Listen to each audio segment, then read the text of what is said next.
Mengambil paksa jenazah. Peristiwa pengambilan paksa jenazah terduga pasien COVID-19 oleh pihak keluarga ini terjadi beberapa kali di Makassar, Sulawesi Selatan dan beberapa tempat lain di Indonesia juga, tapi Makassar beberapa belakangan ini semakin gencar. Beberapa orang di Makassar telah ditetapkan sebagai tersangka dan kita lanjutkan dialog dengan Kapitumas Polda Sulawesi Selatan, Kombes Pol Ibrahim Tompo melalui sambungan Skype. Pak Ibrahim, ada provokasi bahwa rumah sakit menerima bayaran ratusan juta rupiah per korban meninggal karena COVID-19. Apakah bagaimana penyidikan terhadap provokator ini sampai sejauh mana, Pak? Isu yang cukup mempengaruhi kondisi situasi kamtipmas masyarakat ya. Jadi memang ada isu-isu yang digulirkan itu. Terkait dengan hal itu, kemarin juga sempat ada pernyataan sikap dari pihak medis dan kedokteran yang menyatakan keberatan dengan bahasa tersebut dan isu-isu tersebut, di mana mereka menyampaikan bahwa apa yang dilakukan itu sebenarnya cuma melaksanakan protokol. Nah, dan juga mereka juga dilapis oleh etika kedokteran. Jadi mereka tidak bisa sembarangan untuk menerapkan apa yang menjadi bidang profesinya mereka. Hal inilah yang membuat mereka menyampaikan pernyataan sikap dan oleh Bapak Kapolda direspon dan disampaikan bahwa memang ini dinamika yang terjadi. Tim medis tetap semangat, kita akan backup dan melakukan penelusuran terhadap permasalahan ini. Baik, artinya pihak-pihak siapa saja belum ketahuan sampai sekarang, Pak. Dari para tersangka itu juga belum diperoleh hal itu. Ini kan provokasinya melalui medsos. Social media, ya. Kita sudah melakukan penelusuran dan sudah ada memang yang kita dapatkan akun-akun yang bermasalah tersebut dan sudah kita lakukan penyidikannya. Baik. Nah, untuk akun-akun yang bermasalah tersebut sudah juga kita take down. Kurang lebih hampir 100 akun yang bermasalah tersebut. Baik, Pak Ibrahim, menurut protokol Dirjen Bimas Islam Kementerian Agama, semua prosedur jenazah dilaksanakan oleh pihak rumah sakit di mana pasien COVID-19 tadi meninggal, kemudian keluarga baru boleh diperbolehkan ke makam setelah semua protokol tadi dilaksanakan, artinya sudah dikubur di liang lahat kedalaman 1,5 meter lalu ditutup dengan tanah setinggi 1 meter. Apakah memang selama ini keluarga ada yang menghalang-halangi, petugas ada yang menghalang-halangi sehingga keluarga tidak bisa datang ke makam setelah dimakamkan? Karena itu juga termasuk yang memicu kenapa akhirnya keluarga para korban ini mengambil paksa jenazah keluarga mereka. Iya, kita memang harus menyadari bahwa dengan kondisi COVID ini berbagai macam protokol diterapkan. Nah, salah satu protokol yang diterapkan itu termasuk di daerah makam, di mana tempat itu dianggap sebagai tempat yang terkontaminasi, sehingga tidak dibiarkan umum untuk bisa masuk ke lokasi tersebut. Meskipun jenazah sudah dimakamkan, Pak? Iya, benar. Jadi itu tempatnya memang tempat khusus dan tidak diperuntukkan untuk umum. Baik, termasuk juga bahwa MUI sendiri sudah mengeluarkan fatwa begitu penguburan beberapa jenazah dalam satu liang lahat diperbolehkan karena termasuk dalam kondisi darurat. Ini sekali lagi protokol-protokol ini berlaku mulai dari pasien yang terkonfirmasi hingga mereka yang masih dalam pasien dalam status pengawasan atau PDP begitu. Apakah memang di Sulawesi Selatan sendiri ada jenazah COVID-19 yang dimakamkan bersamaan dengan jenazah lain dalam satu liang lahat? Kalau di Makassar sendiri ada tempat pemakaman khusus yang disiapkan oleh pemerintahan setempat, di mana tempat tersebut masih cukup bisa untuk diterapkan pemakaman yang normal. Jadi sampai sekarang belum ada tempat yang dijadikan tempat pemakaman untuk massal.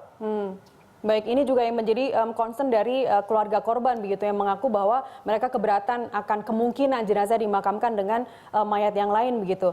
Bagaimana dengan protokol pengurusan jenazah pasien COVID-19 dari ini yang terkait dengan Bimas Islam Kementerian Agama begitu.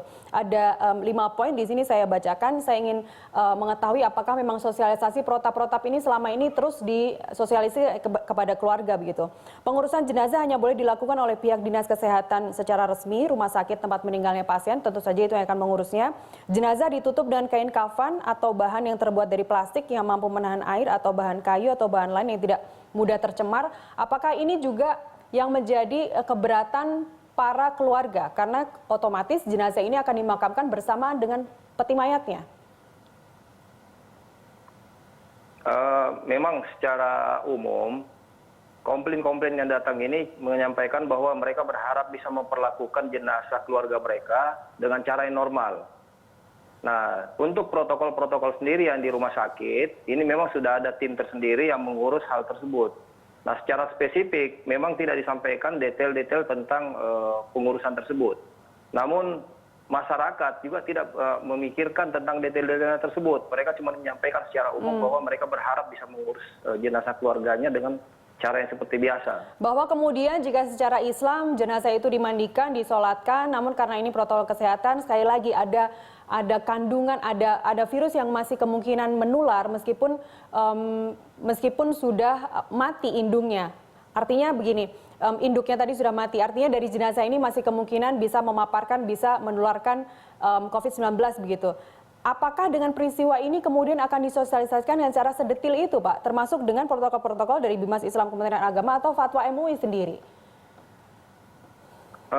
Kita melihat dengan kondisi dinamika masyarakat ya. Jadi apabila memang dibutuhkan, kita tetap akan bisa mensosialisasikan apapun yang menjadi kebutuhan masyarakat nantinya.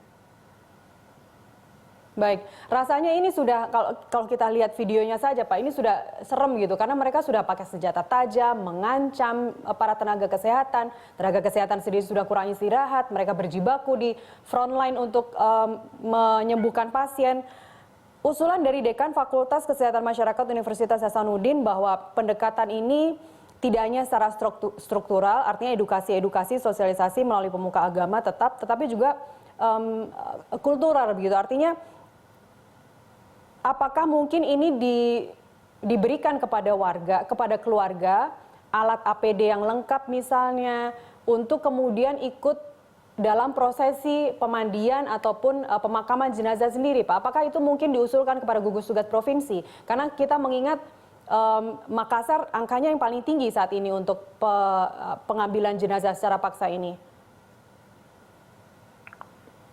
Iya, jadi sebenarnya dari sisi kemanusiaan kita juga sangat memahami situasi psikis maupun etika-etika kemanusiaan yang ada. Namun dengan adanya situasi COVID ini, kita lebih mengutamakan kepentingan masyarakat yang lebih luas. Nah, untuk kebijakan-kebijakan yang terkait dengan kondisi-kondisi tersebut, ini kan kebijakan-kebijakan yang mungkin saja hanya untuk kepentingan sekelompok atau terbatas orang.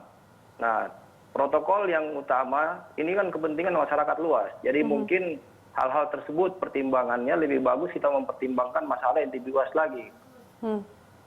Baik, selain kasus pengambilan paksa jenazah terduga COVID-19, warga Makassar juga ternyata ramai-ramai pada menolak rapid test yang dilakukan oleh Dinas Kesehatan.